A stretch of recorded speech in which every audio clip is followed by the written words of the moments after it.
Listen, my children, and y'all shall hear of the midnight ride of Paul Revere. On the 18th of April, 75, I hardly a man is now alive.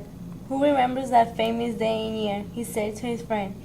If the British march by land or sea from the town tonight, hanging a lantern above in the belfry arch of the North Church towers as a single light. One if by land and two if by sea, and I on the opposite shore will be, ready to ride and spread the alarm through every Middlesex village and farm, for the country folk to be up and to arm. Then he said, good night, and with muffled oar, silently rowed to the Charleston shore. Just as the moon rose over the bay, where swinging wide at her moorings lay the Somerset British man of war, a phantom ship with each mast and spar, across the moon like a prison bar, and a huge black hulk that was magnified by its own reflection in the tide. Meanwhile his friend through alley and street wanders and watches with eager ears, till the silence around him he hears. The muster of men at the barrack door, the sound of arms and the tramp of feet, and the measured tread of the grenadiers marching down their boats on the shore. Then he climbed the tower of the old North Church, by the wooden stairs the stealthy tread to the belfry chamber overhead, and startled the pigeons from the perch on the sombre rafters, and round him made masses of moving shapes of shade. By the trembling ladder, steep and tall, to the highest window in the wall, when he paused to listen and looked down, at a moment on the roofs of the town, and the moonlight flung over all. Beneath in the churchyard lay the dead in the night, and kept it on the hill, wrapped in silence so deep and still that he could hear not its tongue tread. The watchful night wind, as it went creeping along from tent to tent, it seemed to whisper all is well. A moment only he feels the spell of the place and the hour, and the secret dread of the lonely befell and the dead. For suddenly all his thoughts were bent on the shadow something far away, where the river widens to meet the bay, a line of black that bends and floats on the tide like a bridge of boats.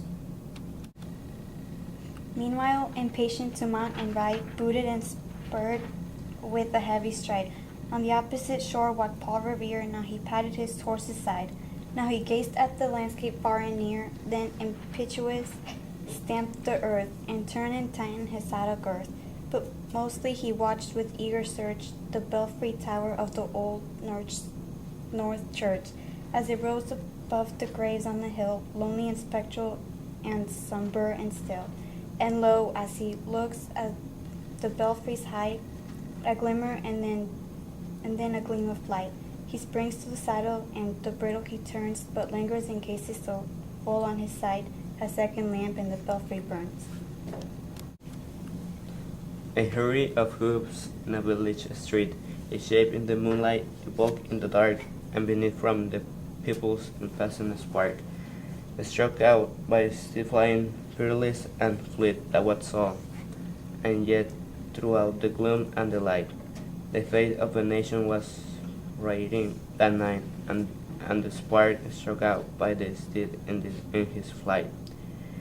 He was left the village and mounted the steep, and beneath him and broad and deep, in the mystic meeting the ocean tides, and under that skirt its edge, now soft and on the sand shows loud the ledge.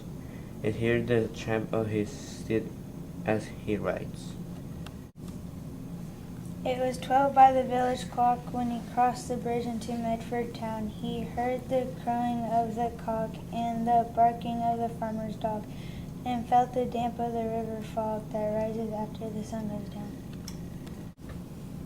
It was only 1 by the village clock when he galloped into Lexington.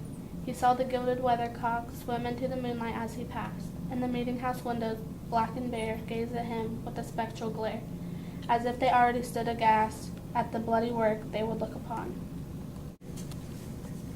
It was 2 by the village clock when he When he came to the bridge of Concord town, he heard the bleating of the folk and the twitter of the birds among the trees, and it felt the breath of the morning breeze blowing over the mellow ground. And one was safe and asleep in his bed, who at the bridge would be first to fall, who at the day would be lying dead, pierced by the British musket ball. You know the rest in the books you have read, how the British regulars fired and fled, how the farmers gave them ball for ball from behind each fence and farmyard wall. Crossing the redcoats down the lane, then crossing the fields to emerge again, under the tree at the turn of the road, and only pausing to fire and load.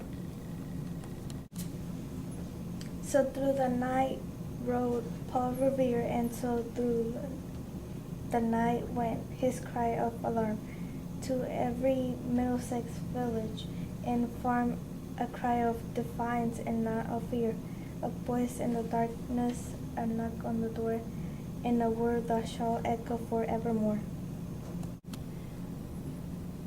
Hold on, can you start?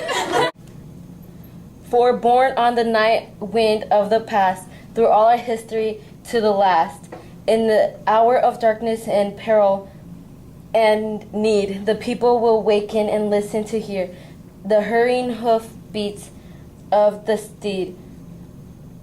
That and the midnight message of Paul Revere.